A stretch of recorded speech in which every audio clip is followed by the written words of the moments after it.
A diplomatic earthquake shakes Berlin, yet mainstream media remain largely silent. From the Kremlin, a center of global power often portrayed as an adversary by Western media, comes a message of remarkable clarity. It is delivered by Sergei Lavrov, one of the world's most experienced and sharpest diplomats. His words are not directed at the federal government under Friedrich Merz, whom he sees as closely aligned with Washington, but directly at the woman whom Germany's political establishment fears the most, Alice Weidel. The background is a tragedy that unfolded in North Rhine-Westphalia during the election campaign. 7 AfD candidates died under partly unexplained circumstances. These include Ralph Lange, Wolfgang Klinger, Wolfgang Seitz, and Stefan Berendis, who died suddenly and unexpectedly. René Herford, who died of kidney failure, Patrick Thiese, who committed suicide, and Hans Joachim Kind, who died after a long illness. Official authorities, including State Election Commissioner Wissmann, quickly stated that everything was within normal parameters and no unusual pattern was discernible. Statistically, of the 16 candidates from various parties who died in total, this would not stand out. Yet nearly half of the deceased belonged to the AfD, the party most affected by political persecution, media defamation, and marginalization. For many, including Alice Weidel herself, this is statistically striking and hardly explainable as mere coincidence. In this context, Sergei Lavrov, in an interview with international journalists that went largely unnoticed by German media, delivered pointed words to Germany. When asked about political stability, he responded that, if in one of Europe's leading countries, the opposition is not only slandered, but its members die under unexplained circumstances, while the government remains silent, this is no longer a sign of democracy, but a harbinger of totalitarian tendencies. His sharp and direct words made it clear that Lavrov is closely observing developments in Germany. He also spoke directly about Alice Weidel. I follow the work of Dr. Weidel with great interest. She is a brilliant and courageous woman who fights for the interests of her country, while many European politicians primarily represent the interests of foreign powers. He then delivered a clear message to patriotic forces in Germany. The world is watching. History will not judge those who submit to globalist dictates, but those who had the courage to resist. Stay strong. These words are far more than mere recognition. They signal direct solidarity and position Alice Weidel as a representative of German interests. At the same time, they highlight the weaknesses of the federal government under Friedrich Merz. While Merz, Finance Minister Lars Klingbeil, SPD, and Interior Minister Alexander Dobrindt, CSU, remain largely silent on central issues like budget management, migration, and internal security, 7 political figures are found dead in North Rhine-Westphalia, a symptom of a deep political crisis. The AfD leadership remains unbroken by attacks from the political establishment. On the contrary, Lavrov's words confirm that their efforts are recognized not only nationally, but internationally. Alice Weidel responds to attacks in a factual, smart, and precise manner, while Tino Kruppelaar addresses the concerns of ordinary citizens, and Markus Fronenmeyer exposes the hypocrisy of German diplomacy. Together, they represent a movement opposing bureaucracy, globalism, and a political elite increasingly disconnected from its own citizens. On the international stage, a shift is visible. In the U.S., Donald Trump in his second term pursues a policy focused on national interests and exposes the mechanisms of globalist elites. In Poland, the patriotic candidate Nawrocki won the presidency, testing relations with Brussels. Similar national resistance movements are forming in other European countries. Germany, however, remains a country where the political establishment exerts heavy pressure on the opposition. The 7 deceased AfD candidates are a tragic yet striking symbol of this political climate, characterized by mistrust, hatred, and exclusion. Lavrov's message to Alice Weidel is, in this light, more than a diplomatic statement. It recognizes her efforts under difficult conditions, demonstrates that she is not alone, and sends a signal to the Berlin establishment.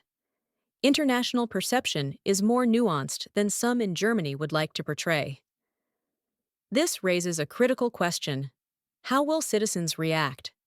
Will we be paralyzed by intimidation and media campaigns, or will we recognize the significance of these developments? Lavrov's message can be understood as a call to action, signaling that the struggle for Germany's political and societal future has entered a decisive phase. German media reported only marginally on these events, while Moscow analyzed the developments in detail. Lavrov's words show that international political observers are aware of Germany's internal problems and the dangers to democratic structures.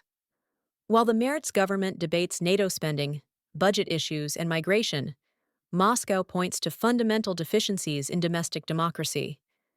The political landscape in Germany is currently marked by instability and uncertainty.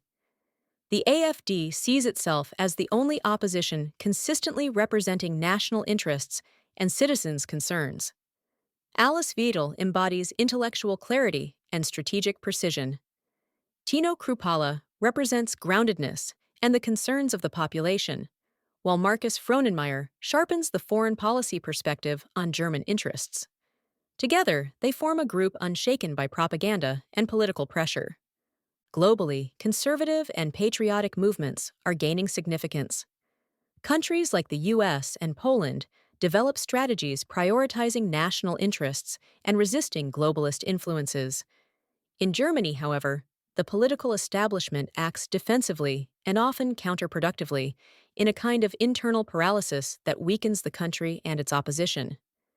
The 7 deceased AfD candidates are not just individual tragedies. They symbolically represent an atmosphere of fear and political tension. Their names, Ralf Lange, Wolfgang Klinger, Wolfgang Seitz, Stefan Berendes, René Herford, Patrick Thiese, and Hans Joachim Kind, underscore the urgency of critically examining political structures and recognizing the mechanisms of power that can affect life, security, and political freedom. International attention, as highlighted by Sergei Lavrov, makes it clear that Germany's political isolation on certain issues is growing. Countries often portrayed as adversaries show sensitivity to developments within the Federal Republic. This perception indicates that democracy, the rule of law, and political stability are not a given. They must be actively protected and monitored, including from abroad. Lavrov's words underscore the importance of courage, resilience, and patriotic engagement. The message to Alice Weidel and Germany's patriotic forces is clear. History will judge not those who bow to globalist dictates, but those who have the courage to resist. This perspective challenges Germany's political leadership and directly calls on citizens to recognize their responsibility and actively shape the country's political future. The AfD leadership demonstrates that it remains capable of action despite massive attacks and defamation. The party positions itself as the voice of citizens who feel unrepresented by established parties. Lavrov's recognition acts as an international echo of this national mission, legitimizing and giving weight to resistance. Alice Weidel, Tino Kruppala, and Markus Frohnenmeyer collectively embody the combination of strategic competence, groundedness, and foreign policy vision needed to act effectively in a politically challenging environment. Overall, Germany is at a critical juncture.